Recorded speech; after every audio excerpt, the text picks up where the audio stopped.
కోసం పుట్టలను పుట్టినవు సింగిడి సింగిడి పూలల్ల పెరిగినవు సింగిడి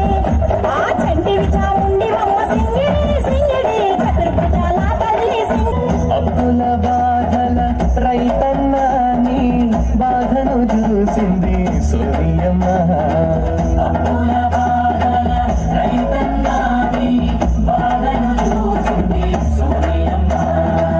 భయపడకు మనకుండు రేవంతన్న అందుకే చేసిండు రుణమాసన్న అన్న నిజం చెప్పినాం అన్న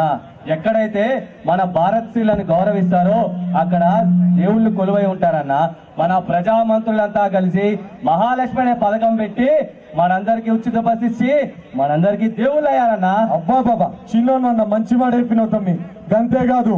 రైతే రాజన్న మాటని నిజం చేసింది మన ప్రజా ప్రభుత్వం లేక చదువు ఆపేసిన ఆడపిల్లలకి చిన్నాచితగా పని చేసుకొని జీవితం సాగించే ఆడపడుచులకి మహాలక్ష్మి అనే పథకం ద్వారా 2619 కోట్ల రూపాయలు మన ప్రజా ప్రభుత్వం కేటాయించడం జరిగింది. ఆ కేటాయించిన నిధులని మన మహిళా సంక్షేమ శాఖ మంత్రి సీతక్క గారు మనందరికీ అందేలా చేశారు.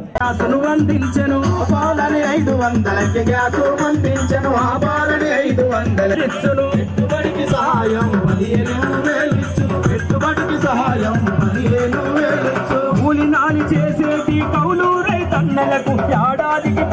ప్రదర్శన ఇప్పిస్తున్నందుకు ముందుగా మా డిపిఆర్ఓ గారికి ప్రత్యేక ధన్యవాదాలు చేస్తూ